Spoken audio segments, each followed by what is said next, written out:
Indo-British Advanced Pain Clinic, Noppimayam Surgery Duram. For appointments 9155515563. అందరికీ నమస్కారం. నేను Swaroopa Potlapalli. Welcome to I dream. Nellore జిల్లాలో జరిగిన హిజ్రా లీడర్ హత్య కలకలం రేపుతోంది. 6 వ్యక్తులు కార్లలో వచ్చి ఆమెను దారుణంగా హత్య చేశారు.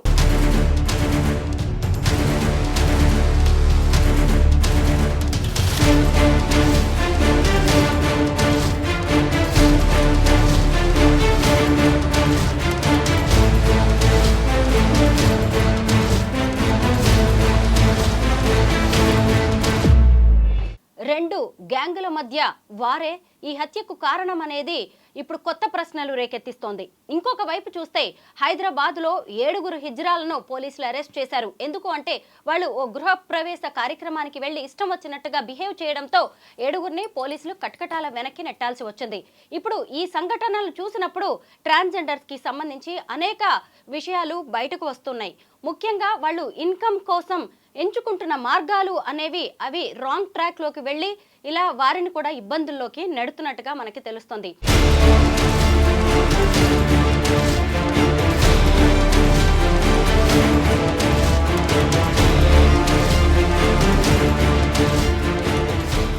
అసలు హిజ్రాల విషయంలో సమాజం ఎలా ఉండాలి, సొసైటీ పట్ల వారెంత బాధ్యతగా వ్యవహరించాలి అనేది చెప్పడానికి ప్రస్తుతం నాతో పాటు motivational speaker, life coach Ramaseetha గారు ఉన్నారు. మేడంతో మాట్లాడి అనేక విషయాలు తెలుసుకుందాం. మేడం నమస్తే. నమస్తే అమ్మా. నెల్లూరు జిల్లాలో జరిగిన హాసిని హత్య అయితే చాలా బాధ కలిగిస్తోంది మేడం. ముఖ్యంగా వాళ్ళల్లో వాళ్ళకే గొడవలయ్యి ఇలా మర్డర్స్ వరకు వెళ్ళడాన్ని మనం ఎలా చూడొచ్చు అంటారు? ఎగ్జాక్ట్లీ అమ్మా. న్యూస్ వినంగానే చాలా బాధాకరమైన విషయం. ఎందుకంటే ఈ మధ్యకాలంలో ఇది ఒక పెద్ద సోషల్ ప్రాబ్లం అయిపోయింది.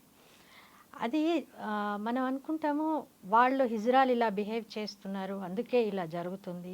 ఒకప్పుడు మాఫియా గొడవలు వినేవాళ్ళము, ఇప్పుడు వీళ్ళ మధ్య గ్యాంగ్ వార్స్ అవుతున్నాయి, వీళ్ళు ఆ రకంగానే తయారవుతున్నారు. అంటే సమాజానికి ఒక నెగటివ్ సైడ్ వీళ్ళు ఉన్నారు అని అనిపిస్తుంది. బట్ మనం ఆలోచిస్తే ఏంటి అని అంటే వీళ్ళు అలా కావడానికి, ఆ రకంగా తయారు కావడానికి వెనకాల ఎవరుంటారు, రీజన్స్ ఏమున్నాయి అనేది కనుక మనం ప్రోబ్ చేస్తే ఏమవుతుంది అంటే వాళ్ళు అలా తయారు కావడానికి వాళ్ళ పెరిగిన వాతావరణం, ముఖ్యంగా పేరెంట్స్ అండ్ సమాజం ఈక్వల్లీ రెస్పాన్సిబుల్. నేను అదే అనుకుంటానమ్మా. ఎందుకంటే హిజ్రాలుగా వాళ్ళు ఎందుకు తయారయ్యారు, వాళ్ళ తప్పు కాదు అది. సో ఎప్పుడు పిల్లలు పుట్టుకతోటే రకరకాల వ్యాధులతోటి ఈ మధ్య పుడుతున్నారు. ఇది కూడా మనం అలాగే తీసుకుంటే ఎందుకంటే వాళ్ళ తప్పులేదు, ఇట్స్ జీన్స్, వాళ్ళల్లో ఉండే జెనెటిక్ మార్పుల వల్ల ఆ రకంగా వాళ్ళు తయారవుతారు.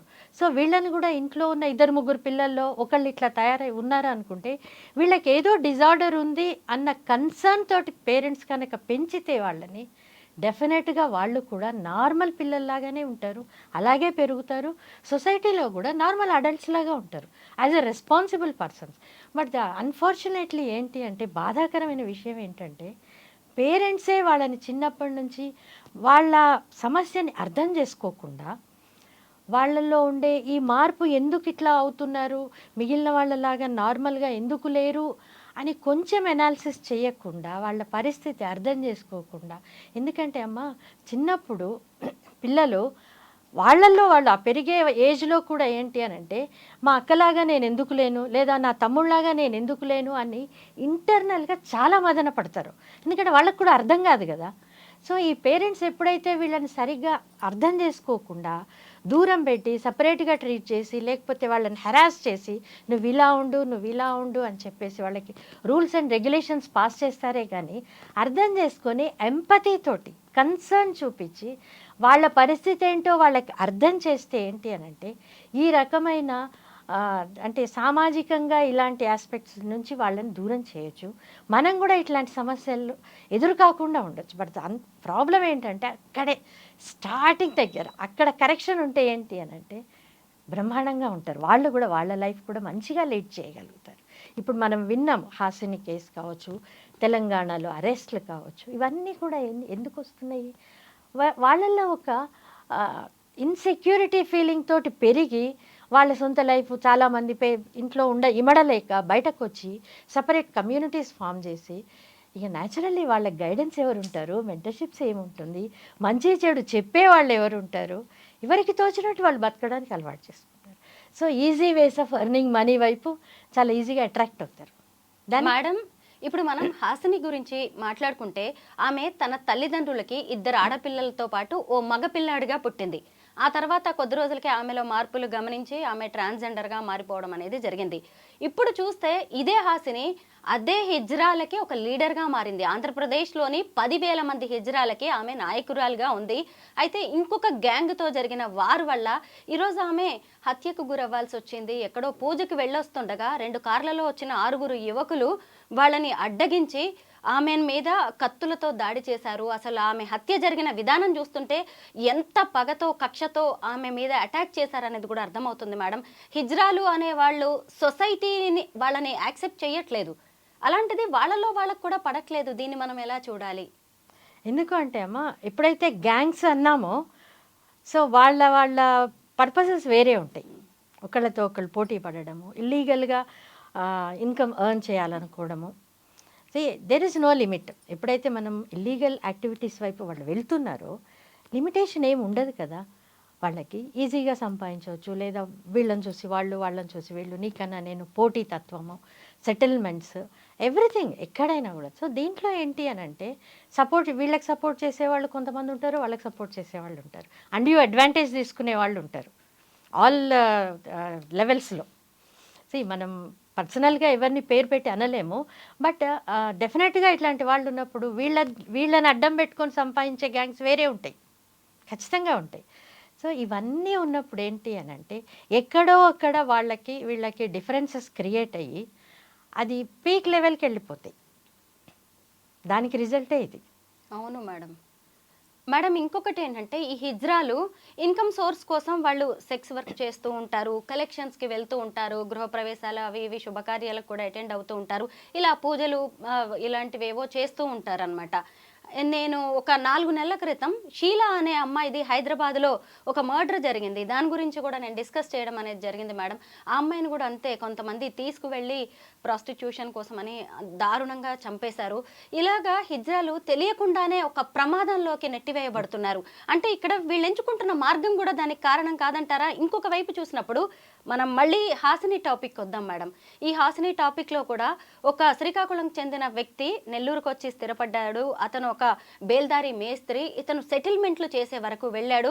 ఇతనే ఈమె హత్య వెనక ఉన్నాడు అనేది తెలుస్తుంది. పోలీసులు కూడా ఈ హిజ్రాల మర్డర్స్కి సంబంధించి పెద్దగా రియాక్ట్ అవ్వట్లేదు, మిగతా సమాజానికి సంబంధించి అయినట్టుగా అనేది కూడా కనిపిస్తోంది. ఎందుకు మేడం ఇక్కడ ఒక వ్యవస్థలో కూడా ఇలాంటి లోపం ఎందుకు కనిపిస్తుంది? వివక్ష ఎందుకు కనిపిస్తుంది? ఎందుకు అంటే హిజ్రాలు కూడా మన వ్యవస్థలో ఒక పార్ట్ అని సమాజం యాక్సెప్ట్ చేయట్లేదు.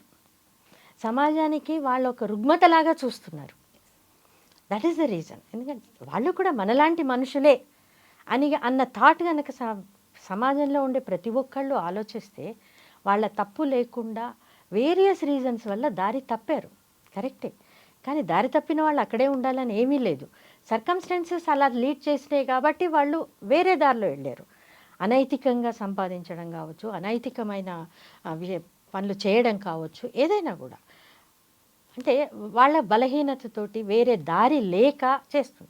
బట్ ఎప్పుడైతే సమాజం వాళ్ళని యాక్సెప్ట్ చేసి వాళ్ళు కూడా మనలాంటి మనుషులే, మనలాగా బ్రతికే హక్కు వాళ్ళకు కూడా ఉంది. ఇప్పుడు యాక్చువల్గా గవర్నమెంట్ నుంచి కూడా ఇంతకుముందు లేదు, కానీ ఇప్పుడు వాళ్ళకి అన్ని ఫెసిలిటీస్ వస్తున్నాయి, రైట్. వాళ్ళకి ఓటు హక్కులు వస్తున్నాయి, రేషన్ కార్డులు వస్తున్నాయి, ఐడెంటిటీ కార్డ్స్ వస్తున్నాయి, ఎవ్రీథింగ్ ఫెసిలిటీస్ స్టార్ట్ అయ్యింది. థర్డ్ జెండర్ అని చెప్పేసి వాళ్ళని ఒక సపరేట్ జెండర్గా కూడా రికగ్నైజ్ చేస్తున్నారు. ఇది వరకు లేవు అవన్నీ, రైట్. ఇప్పుడు అవన్నీ వస్తున్నాయి. వాళ్ళకు కూడా మనలాగా సొసైటీలో ఒక సముచిత స్థానం ఇచ్చే ప్రయత్నాలు జరుగుతున్నాయి, చాలా వరకు జరిగినాయి కూడా. బట్ స్టిల్ ఏంటి అని అంటే మనలాంటి జనాలు సొసైటీలో ఉన్న వాళ్ళు కూడా వాళ్ళని యాక్సెప్ట్ చేయడం. సెకండ్ థింగ్, వాళ్ళు కూడా మేము కూడా అందరిలాగా ఒక గౌరవప్రదంగా బతకడం అనేది మనకు అవకాశం ఉన్నది. ఇంతకుముందు లేకపోవచ్చు కాక, ఇంతకుముందు ఎవరు యాక్సెప్ట్ చేయలేదు. బట్ ఇప్పుడైతే అవకాశం వచ్చినప్పుడు అవకాశాన్ని వినియోగించుకొని వాళ్ళు కూడా గౌరవంగా బతుకుదాము అని వాళ్ళు కూడా ప్రయత్నాలు మొదలు పెడితే డెఫినెట్గా వాళ్ళు సక్సీడ్ అవుతారు. ఒకటే ఏంటంటే వాళ్ళ ఆలోచన విధానం వాళ్ళది మారాలి, అది సొసైటీలో ఉన్న సొసైటీది కూడా మారాలి. ఈ మధ్య మేడం హైదరాబాద్లో గృహప్రవేశానికి వెళ్ళి ఒక ట్రాన్స్జెండర్స్ గ్యాంగ్ అక్కడ హోమం పూజలు జరుగుతుంటే బట్టలు విప్పి అందులో వేయడం, ఇలా అసభ్యకరంగా మాట్లాడడం, ఇష్టం వచ్చినట్టుగా వ్యవహరించడం లాంటిది జరిగింది. వాళ్ళు వెంటనే పోలీస్ కంప్లైంట్ చేయడంతో 7 హిజ్రాలను పోలీసులు అరెస్ట్ చేశారు. అయితే అన్నిసార్లు ఇవి జరగట్లేదు, మనం చూస్తూనే ఉన్నాం కదా. ట్రైన్స్లో కావచ్చు, రోడ్ల మీద కావచ్చు, కలెక్షన్కి వచ్చి షాపుల్లో ఇష్టం వచ్చినట్టుగా బిహేవ్ చేయడం, మగవాళ్ళ జేబుల్లోంచి లాక్కోవడం లాంటివి కూడా చూస్తున్నాం. అంటే ఇప్పుడు హిజ్రాలు ఒకవైపు ఇలా హత్యలకి గురైనా లేదంటే ప్రేమ పేరుతో మోసపోయినా వీటన్నిటిని కూడా సమాజం అయ్యో పాపం అనట్లేదు, వీళ్ళకి సరైన శాస్తి జరిగిందిలే అంటుంది. ఇక్కడ వీళ్ళ వ్యవహార శైలిలో కూడా మార్పు రావాల్సిన అవసరం ఉందా లేదా మేడం? తప్పకుండా మారాలి. ఎందుకంటే ప్రతి సమస్యకి ఏంటి అంటే ఒక మూలం ఉంటుంది, ఎక్కడి నుంచో ఒక చోటు నుంచి వస్తుంది. అది కనుక మనం తెలుసుకున్నాం అనుకోండి, తప్పకుండా ఆలోచన విధానము, దృక్పథం మారుతుంది. అంటే మనం పర్సీవ్ చేసుకునే విధానం మారుతుంది. మీరు అన్నట్టు వాళ్ళు ఫంక్షన్స్కి వస్తూ ఉంటారు, చాలా డిఫరెంట్గా బిహేవ్ చేస్తారు, మనం చాలా వరకు బేర్ చేయలేం కూడా. ఇట్ ఈస్ ట్రూ, వాళ్ళ మీద కంప్లైంట్స్ చేయాల్సి వస్తుంది, అరెస్ట్లు జరగాల్సి వస్తుంది, ఎందుకంటే ఆ సిచ్యువేషన్ అట్లాంటిది. ఇప్పుడు వాళ్ళకి అప్పుడు కూర్చొని మనం పాఠాలు చెప్పలేము, అమ్మ ఇది పద్ధతి కాదు, మీరు ఇలా ఉండకూడదు అని మనం నేర్పించలేం. Situation is different. ఈ రకంగా చాలా అవుతుంది. అయితే ఏంటి అని అంటే వాళ్ళకి కూడా సరే ఇట్లాంటి యాక్షన్స్ తీసుకోవడం ఒక పార్ట్ అయితే, సెకండ్ ఏంటంటే రీహాబిలిటేషన్ సెంటర్స్ ఓపెన్ చేయొచ్చు, వాళ్ళకి కూడా మనం పద్ధతులు నేర్పించవచ్చు.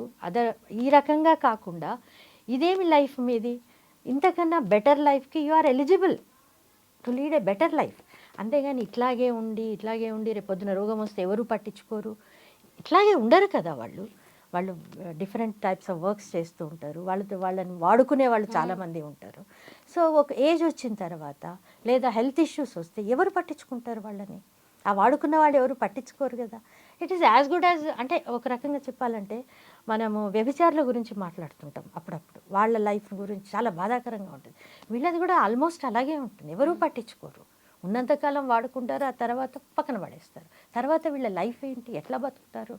సో ఇవన్నీ మనం వాళ్ళకి అండర్స్టాండ్ చేసి రీహాబిలిటేషన్ సెంటర్స్ కనుక ఓపెన్ చేసి వాళ్ళకి గౌరవప్రదంగా బతకడం నేర్పిస్తే డెఫినెట్గా కొంతకాలానికి మేబీ ఇమ్మీడియట్గా ఏది సాధ్యం కాదు. So it takes time, but డెఫినెట్గా వీళ్ళందరూ కూడా మారే అవకాశం ఉంటుంది, ఒక మంచి జీవితం వాళ్ళు కూడా గడపగలుగుతారు. రైట్. సో ప్రతి ఒక్కళ్ళము ఏంటి అని అంటే ఇది మన సోషల్ రెస్పాన్సిబిలిటీ అని ఫీల్ కావాలి, వాళ్ళని మార్చడం కూడా.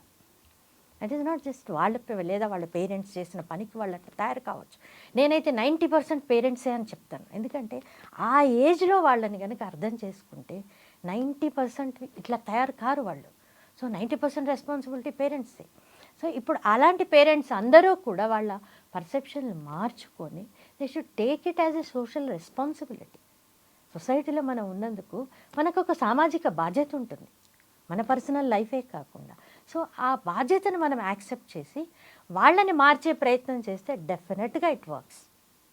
ఎస్ మేడం, మీరు చెప్పింది చాలా వాల్యుబుల్ పాయింట్. ఎందుకంటే నేను కూడా ఈ మధ్య కాలంలో చాలామంది ట్రాన్స్జెండర్స్ని దగ్గర నుంచి చూస్తున్నాను, వాళ్ళ ఇష్యూస్ మీద నేను ఇలాగ డిబేట్ చేయడం, కొత్త విషయాలు తెలుసుకోవడం లాంటివి నేను చేస్తూనే ఉన్నాను. మేడం, ఇలా ట్రాన్స్జెండర్స్గా మారిన వాళ్ళ ఆయుర్దాయం కూడా చాలా తక్కువ అంట, 50 ఏళ్లకు మించి వాళ్ళు బతకరంట, రకరకాల హెల్త్ ఇష్యూస్ కూడా వస్తూ ఉంటాయి. ఈ మధ్య రచన అని ట్రాన్స్జెండర్స్ యాక్టివిస్ట్ ఉంటారు, ట్రాన్స్జెండర్స్ రైట్స్ కోసం ఆమె ఉద్యమిస్తూ ఉంటారనమాట. తను వాళ్ళ విషయాలు చెప్తూ ఉంటే సమాజంలో కూడా నిజంగా చాలా మార్పు రావాలి అనిపిస్తూ ఉంటుంది, ముఖ్యంగా తల్లిదండ్రులు మేడం. ఎందుకంటే తల్లిదండ్రులు వీళ్ళలో వస్తున్న మార్పుల్ని గమనించి దగ్గరుండి వీళ్ళకి హెల్త్ ట్రీట్మెంట్ ఇప్పించేసి మిగతా పిల్లల్ని ఎలా పెంచుతారో, ఎలా చదివిస్తారో అలాగా వీళ్ళని ఒక దారిలోకి తీసుకెళ్తే ఖచ్చితంగా మళ్ళీ ఒక బాధ్యతాయుతమైన పౌరులుగా మాత్రం వీళ్ళు ఉంటారు మేడం. ఎందుకంటే అలాంటి ట్రాన్స్జెండర్స్ కుటుంబంతో ఉన్నవాళ్ళు మంచి లైఫ్ లీడ్ చేస్తున్నారు, లేకుండా ఇలా బయట ఉండి వేర్వేరు కమ్యూనిటీస్తో ఉన్నవాళ్ళు చాలా ఇబ్బందుల్లో పడుతున్నారు మేడం. సొసైటీకి, ఇప్పుడు తల్లిదండ్రులకి కొత్తగా కూడా చాలామంది కొత్త ట్రాన్స్జెండర్స్, ఇంతకుముందు ఆ భయాలు ఉండే కానీ ఇప్పుడు మారిపోతున్నారు, వాళ్ళలో చేంజెస్ చూసుకొని వాళ్ళకి ఏం చెప్తారు? నేను మొదటి నుంచి అదే చెప్తున్నాను, మన టాక్ మొదలైనప్పటి నుంచి ఇట్స్ పేరెంట్స్ రెస్పాన్సిబిలిటీ అని అర్థం చేసుకొని సొసైటీ ఏం చేయాలి madam? Parents are part of society first thing. అవునా, వీళ్ళని పేరెంట్స్ అర్థం చేసుకొని స్కూల్స్కి జాయిన్ చేసినప్పుడు కూడా అక్కడ కూడా వాళ్ళని సరిగా ట్రీట్ చేయగలగాలి. రైట్. సో వేరే పిల్లలు ఉంటారు, ఈవెన్ టీచర్స్ ఉంటారు, ఎడ్యుకేట్ చేయాలి, వీళ్ళు కూడా మీలాంటి వాళ్ళే అని చెప్పి. మళ్ళీ వీళ్ళని ఒక సపరేట్గా ట్రీట్ చేసి లేదా సపరేట్ స్కూల్స్లో పెట్టామనుకోండి, ఆ సపరేషన్ అలాగే ఉంటుంది. వాళ్ళు ఎలా కలుస్తారు నార్మల్గా? సో వాళ్ళని కూడా, ఎందుకంటే వాళ్ళ మెంటల్ ఎబిలిటీస్ కానీ లెర్నింగ్ ఎబిలిటీస్ కానీ ఎవ్రీథింగ్ ఈజ్ నార్మల్. అవేం వాటిల్లో ఏం తేడా ఉండదు, రైట్? సో నార్మల్ స్కూల్స్లోనే వాళ్ళని జాయిన్ చేసి అందరి పిల్లల్లాగానే చదివించి, సో పిల్లల్ని కూడా ఎడ్యుకేట్ చేయాల్సి వస్తుంది. ఎందుకంటే లేకపోతే టీజ్ చేస్తారు. సో దాంతో వీళ్ళు ఇంకా కుమిలిపోతారు. సో ఇట్లాంటిది లేకుండా దానికి ఏంటి అని అంటే, సొసైటీలో ఉన్న ప్రతి ఒక్కళ్ళు they should take the responsibility. స్కూల్కి వెళ్ళాము, teachers has to take the responsibility. ఇట్లాంటి పిల్లలు ఉన్నప్పుడు, రైట్? కాలేజ్లో ఉన్నారు, కాలేజ్లో కూడా ఇట్లాంటి వాళ్ళని టీజింగ్ చేయకుండా కంట్రోల్ చేయడం కావచ్చు, వాళ్ళకి సపోర్ట్ చేయడం కావచ్చు, రైట్? వాళ్ళకి మీకు మేమున్నాము అన్న ధైర్యం ఇవ్వాలి. ఎప్పుడైనా వాళ్ళలో కాన్ఫిడెన్స్ పెరుగుతుంది. అదర్వైజ్ ఏంటి అంటే లోన్లీగా ఫీల్ అవుతారు, ఇన్సెక్యూర్డ్గా ఫీల్ అవుతారు. న్యాచురల్లీ ఏమవుతారు, అదే కమ్యూనిటీ వేరే అట్లాంటి వాళ్ళు ఉన్న కమ్యూనిటీ వైపు అట్రాక్ట్ అయిపోతారు. ఈ నార్మల్ వాళ్ళలో కలవడానికి భయపడతారు వాళ్ళు కూడా, ఎందుకంటే వీళ్ళు యాక్సెప్ట్ చేయరు కదా. So they have to accept them. మనలాగానే వాళ్ళు కూడా, వాళ్ళ లోపం అదొక లోపం అంతే, దట్స్ ఇట్. మనం ఎన్నో లోపాలు చూస్తున్నాం. కొందరు మెంటల్లీ డిజేబుల్డ్ ఉంటారు, అదర్వైజ్ వేరే రకంగా డిజేబుల్డ్ ఉంటారు, ఇంకా లేకపోతే వేరే డిసీజెస్ ఉంటాయి. సో ఇది కూడా ఒక హెల్త్ డిజార్డర్, దట్స్ ఇట్. అట్లా తీసుకొని ఏంటంటే కామన్గా వాళ్ళని సపరేట్ అని లేకుండా మీరు కూడా మాలాంటి వాళ్ళే అంటే డెఫినెట్గా వాళ్ళు కూడా వాళ్ళ పందా మార్చుకుంటారు ఖచ్చితంగా. బట్ ఏంటి అని అంటే ఇది మల్టీ డైమెన్షనల్ అప్రోచ్ ఉండాలి. గవర్నమెంట్స్ నుంచి ఉండాలి, సొసైటీ నుంచి ఉండాలి, పేరెంటల్ సైడ్ నుంచి ఉండాలి. సో అంటే ఒక అన్ని రకాలుగా వాళ్ళకి సపోర్టు, మిమ్మల్ని మేము ప్రొటెక్ట్ చేస్తాము అన్న సపోర్ట్ అన్ని వైపుల నుంచి వాళ్ళకి ఉండాలి. సో ఆల్వేస్ ఏంటి అని అంటే మల్టీ డైమెన్షనల్ అప్రోచ్ వర్కౌట్. ఎవరో ఒకళ్ళు ఇద్దరో కాకుండా అందరూ కలిసి చేయాలి, కలిసి చేయాల్సిన సో బిగ్గెస్ట్ రెస్పాన్సిబిలిటీ నిజంగా చెప్పాలంటే. దానికి మీరు అన్నట్టు రచన గారు లాంటి యాక్టివిస్టులు కావచ్చు, ఇంకా సోషల్ యాక్టివిస్టులు కావచ్చు, అందరూ కూడా ఏంటి అని అంటే ఎడ్యుకేషన్ క్యాంప్స్ పెట్టవచ్చు, చాలామందిని ఎడ్యుకేట్ చేయొచ్చు. ఇప్పుడు మనం చెప్తున్నాం, ఇప్పుడు సపోజ్ చాలామంది మనం ఎలక్షన్స్ అప్పుడు ఓటింగ్ వేయరు. సో ఓటింగ్ యొక్క ఇంపార్టెన్స్ అని చెప్పేసి బోర్డ్ అనే ఎడ్యుకేషనల్ క్లాసెస్ చేస్తూ ఉంటారు, అవునా? కాలనీస్కి వచ్చి చేస్తూ ఉంటారు. The same way this is our responsibility, మన సామాజిక బాధ్యత ఇది. ఎవరినైనా అలా చూస్తే వాళ్ళని హేళన చేయొద్దు, ఈసడించొద్దు, లేదా మనం వాళ్ళకి దూరంగా వెళ్ళిపోవద్దు. ఇప్పుడు మనం చూస్తుంటాం, ఈవెన్ ట్రాఫిక్ సిగ్నల్స్ దగ్గర కూడా కనిపిస్తుంటారు. ఎంతమంది వాళ్ళని కన్సర్న్ తోటి తీసుకుంటారు? ఎక్స్ప్రెషనే మారిపోతుంది వాళ్ళు చూడంగానే. సో మన ఫేస్లో అట్లాంటి ఎక్స్ప్రెషన్ ఉన్నప్పుడు వాళ్ళు ఎలా రిసీవ్ చేసుకుంటారు? సో మనం మారకుండా, మనం వాళ్ళని ట్రీట్ చేసే విధానం మారకుండా, వాళ్ళు మారాలి, వాళ్ళు మంచిగా ఉండాలి, ఎందుకు ఇట్లాంటి పనులు చేస్తారు అని మనం అనడం, వాళ్ళ నుంచి పాజిటివ్ ఎక్స్పెక్టేషన్స్ పెట్టుకోవడం కరెక్ట్ కాదు కదా. So we should change first, everyone. ప్రతి ఒక్కళ్ళు అలా అనుకుంటే ఏంటి అంటే ఇట్ ఈస్ పాసిబుల్. మేడం, ఇప్పటిదాకా మనం ట్రాన్స్జెండర్స్ హత్యలు, అరెస్టుల గురించే మాట్లాడుకున్నాం. ఇప్పుడు ఇంకొక ఎమోషనల్ థింగ్ ఉంది మేడం, అదే ప్రేమ, పెళ్ళి. చాలామంది ట్రాన్స్జెండర్స్ మేడం ప్రేమలో పడిపోయి, వాళ్ళు మనుషులే కదా, కామన్గా అందరికీ మనకి ఉండే ఫీలింగ్సే వాళ్ళకి ఉంటాయి. ఎవరైనా కాస్త ఇష్టపడగానే అబ్బాయిలు వాళ్ళు ప్రేమ అనుకుని దాన్ని నమ్మేస్తూ ఉంటారు. వాళ్ళేమో కొద్ది రోజులు వాళ్ళతో ఉండి మోజు తీర్చుకొని వదిలేసి వెళ్ళిపోతూ ఉంటారు. డబ్బులు తీసుకొని వాళ్ళ దారి వాళ్ళు చూసుకొని ఇంకొక జీవితంలో వాళ్ళు సెటిల్ అయిపోతున్నారు. ఇక్కడ చూస్తే మళ్ళీ నష్టపోతుంది ఈ ట్రాన్స్జెండర్సే. ఈ అంకితారాజ్ అనే ఆమెది ఇప్పుడు ఒక బెస్ట్ ఎగ్జాంపుల్గా దీన్ని చెప్పొచ్చు మేడం. ఎందుకు అంటే అంకితారాజ్ అనే అమ్మాయి కూడా ఒక అతన్ని పెళ్లి చేసుకుంది, తర్వాత ఇద్దరు అందరికి ఇంటర్వ్యూస్ ఇచ్చారు, మనం కూడా సొసైటీ వాళ్ళని ఒక హీరోస్ లా చూసాము. తీరా చూస్తే కొద్ది రోజులు అయ్యేసరికి ఇద్దరు సెపరేట్ అయ్యారు. అయితే నాకు ఇక్కడ పాజిటివ్గా అనిపించింది ఏంటంటే మేడం, ఆ అమ్మాయి మూవ్ ఆన్ అయిపోవాలి, ఇంకా ఎవరి జీవితాల వాళ్ళవి అని మెసేజ్ ఇస్తుంది. ఈ హిజ్రాల పెళ్ళిళ్ళు, ప్రేమల్ని మనం ఎలా చూడొచ్చు? ఒకటి హిజ్రాల పెళ్ళిళ్ళు అని మనం డిస్కస్ చేస్తున్నాం, కానీ ఈ మధ్యకాలంలో ప్రేమలు, పెళ్ళిళ్ళు అన్నీ అలాగే ఉన్నాయి. ఎస్ మేడం, ఓన్లీ వీళ్ళకే ఏం లేవు. సో పెళ్ళిళ్ళు చేసుకుంటున్నారు, కొందరు మోసం చేస్తున్నారు, కొందరు వెళ్ళిపోతున్నారు. సేమ్ థింగ్ ఇయర్ కూడా. సో వీళ్ళు కూడా అవతలి వాళ్ళని అర్థం చేసుకోవడం కావచ్చు, సేమ్ థింగ్ జరుగుతుందమ్మా. ఎందుకంటే వాడుకునే వాళ్ళు ఎప్పుడూ ఉంటారు, అన్డ్యూ అడ్వాంటేజ్ తీసుకునేవాళ్ళు. సో హిజ్రాలు కూడా ఆలోచించుకోవాలి, ఇది నిజమైన ప్రేమేనా, నిజంగానే ఉండగలుగుతారా వీళ్ళు. సో ఎన్ష్యూర్ చేసుకోవాలి, ఎన్ష్యూర్ చేసుకొని ఆ తర్వాత ఇట్స్ గుడ్ థింగ్. మ్యారేజ్ దాకా వచ్చారు అని అంటే ఒక రకమైన పాజిటివ్ థింగ్ అది, అంతే కదా. ఇంతకుముందు ఎప్పుడు లేదు, పాస్ట్లో అలా ఎప్పుడూ లేదు. ఈ మధ్యకాలంలో మనం వింటున్నాం హిజ్రాలు మ్యారేజ్ చేసుకుంటున్నారు, ఇట్లాంటివన్నీ.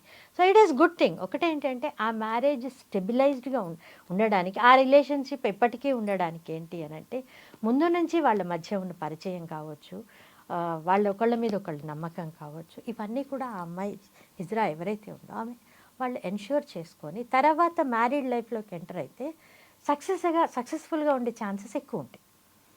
రైట్, ఫైనాన్షియల్ మ్యాటర్స్ కావచ్చు, ఎవ్రీథింగ్ ముందే ఎన్ష్యూర్ చేసుకోవడం. సో గుడ్డిగా అమ్మాయి నన్ను ఎవరు పెళ్లి చేసుకోవడానికి రెడీ అయిపోయారు అనగానే ఎక్సైట్ అయిపోయి ఎమోషనల్ అయిపోయి పెళ్ళిళ్ళు చేసేసుకున్నారు అనుకుని మీరు అన్నట్టు అది 4 రోజులే ఉంటుంది. ఎందుకంటే అవతల వాళ్ళకి ఈ ఎమోషన్స్, ఎక్సైట్మెంట్ ఉండకపోవచ్చు కదా. బ్యాక్ ఆఫ్ ది మైండ్ ఏదో ఇంటెన్షన్ తోటి చేసుకున్నారు అనుకోండి, it happens like that. So జాగ్రత్త పడాల్సిందే. నేను ఒకటే చెప్తాను, వీళ్ళే ఇందాకే అన్నట్టుగా వీళ్ళే కాదు, ప్రతి ఒక్కళ్ళు ఆడపిల్ల ఎప్పుడైనా కూడా ప్రేమ వివాహము ఏదైనా వచ్చినప్పుడు జాగ్రత్తగా ఆలోచించడం చాలా ఇంపార్టెంట్. తొందరపడకుండా పేరెంట్స్ సపోర్ట్ ఉన్న చోట పేరెంట్స్ సపోర్ట్ తీసుకొని, లేదా మీకు అడ్వైస్ ఇచ్చే వాళ్ళ దగ్గర తీసుకొని అడ్వైస్ తీసుకోవడం కానీ. ఎందుకంటే చాలా వింటున్నాం కదా ఈ మధ్య. సో డిఫరెంట్ పాజిటివ్ నెగటివే ఎక్కువ వింటున్నాం ప్రేమ పెళ్ళిళ్ళ గురించి. తల్లిదండ్రులు కుటుంబంతో కలిసి ఉంటున్న ట్రాన్స్జెండర్స్కి కూడా మేడం ఒక పెళ్ళి అనేది ఉండదు, తోడు అనేది ఉండదు. అంటే అక్కడ ఆ సొసైటీ మన వాళ్ళందరూ కూడా డిసైడ్ అయిపోయి ఉన్నారు, వీళ్ళని ఎవరు పెళ్లి చేసుకుంటారులే, వీళ్ళ కోసం ఎవరు వస్తారులే అని.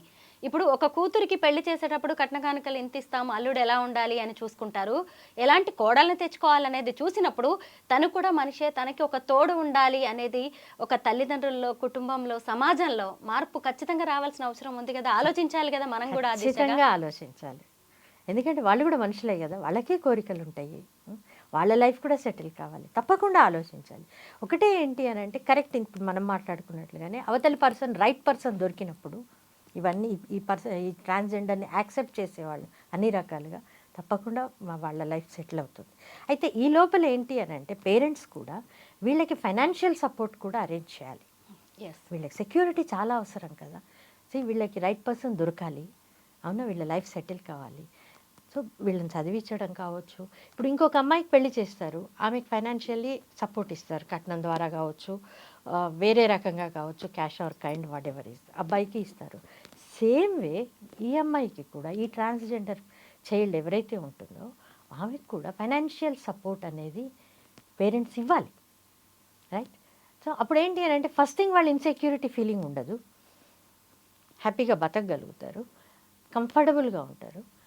సో వాళ్ళకి ఇష్టపడి వాళ్ళని యాక్సెప్ట్ చేసే పర్సన్ దొరికినప్పుడు మ్యారేజ్ చేయడం బ్రహ్మాండంగా ఉంటుంది, లైఫ్ హ్యాపీగా గడుపుతారు వాళ్ళు కూడా. Otherwise also parental support, and పేరెంట్సే కాదండి, తోడబుట్టిన వాళ్ళు కూడా, సిబ్లింగ్స్ కూడా సపోర్ట్ చేయాలి ఇట్లాంటి వాళ్ళు, మీకు మేము ఉన్నాము అనేది. సో ఫైనాన్షియల్ సపోర్టు ఇవన్నీ ఉన్నప్పుడు ఏంటి అని అంటే వీళ్ళు కూడా ధైర్యంగా బతుకు లీడ్ చేయగలుగుతారు. ఇందాక మనం మాట్లాడుకున్నాం చూసారా, సెటిల్మెంట్స్, గ్యాంగ్ వార్లు, లేకపోతే ఇంకేవో పనులు, ఫంక్షన్స్కి వెళ్ళడాలు, ఇట్లాంటి అవసరాలు రాకుండా హ్యాపీగా బతుకుతారు. అట్లాంటి చోటికి వెళ్ళి ఉండడం వాళ్ళకు కూడా ఇష్టం ఉండకపోవచ్చు. ఫంక్షన్స్కి వెళ్ళి ఏదో చేయాలని వాళ్ళు మాత్రం ఎందుకు అనుకుంటారు, అనుకోకపోవచ్చు, తప్పదు కాబట్టి చేస్తారేమో. సో అట్లాంటి అవసరమే రాలేదనుకోండి, హ్యాపీగా ఉంటారు కదా. అయితే ఈ మధ్య గవర్నమెంట్లో కూడా చాలా మార్పు వచ్చింది మేడం. వీళ్ళని కూడా థర్డ్ జెండర్గా గుర్తించి వాళ్ళకు కూడా అన్ని సౌకర్యాలు మిగతా వాళ్ళకి ఇచ్చినట్టే ఉద్యోగాలు, చదువు, వైద్యం అన్నిట్లో అవకాశాలు కల్పించడానికి ప్రభుత్వం ప్రయత్నిస్తోంది. అధికారులు కూడా దీన్ని ఒక సీరియస్ ఇష్యూగా తీసుకొని, అంటే వీళ్ళు సైడ్ ట్రాక్ పట్టకుండా మనమంతూ ఏం చేయాలో చేస్తున్నారు. డిసెంబర్ 7వ తారీఖున ఐపీఎస్ మహేష్ భగవత్ గారు కూడా కొంతమందికి పోలీస్ జాబ్లు ఇవ్వబోతున్నారు మేడం. అలాగే ఇప్పటికే కొంతమంది డాక్టర్స్గా వేరు ప్రొఫెషన్స్లో కూడా ట్రాన్స్జెండర్స్ సెటిల్ అవుతున్నారు. అంటే మనం ఈ బయట చిల్లర వేషాలు వేస్తున్న వాళ్ళ గురించే సమాజం ట్రాన్స్జెండర్స్ని నెగిటివ్గా చూస్తుంది తప్ప ఇంకో పాజిటివ్ కోణంలో కూడా వీళ్ళని మనం చూడొచ్చు. ఎందుకంటే ఏ తల్లిదండ్రులు అయితే నీ వల్ల మా పరువు పోయిందంటున్నారో ఈరోజు నిన్ను చూసి గర్వపడుతున్నాం అనే స్థాయికి వస్తున్న ట్రాన్స్జెండర్స్ కూడా ఉన్నారు. ఇది ఎక్కడ ఉంది అంటే మనం ఇచ్చిన సపోర్ట్ని బట్టే కదా. ఎగ్జాక్ట్లీ, గవర్నమెంట్, తల్లిదండ్రులు, అలాంటి వాళ్ళు ఎంత బాగా ఎదుగుతున్నారు మేడం. మొత్తానికి నాకు ఒక్కటి అర్థమైంది, మీ మాటల ద్వారా కూడా చాలా మందికి అదే విషయం అర్థమై ఉండాలి. వాళ్ళ వైపు తప్పు జరుగుతుండవచ్చు, మన వైపు కూడా అలాంటి తప్పులేమీ జరగకుండా ఇక మీదట ట్రాన్స్జెండర్స్ విషయంలో మనం కూడా కొంచెం సపోర్ట్ ఇచ్చేలాగా ఆ దిశగా అడుగులు వేస్తే బాగుంటుంది అనుకుంటున్నాను. Thank you so much ma'am. Thanks.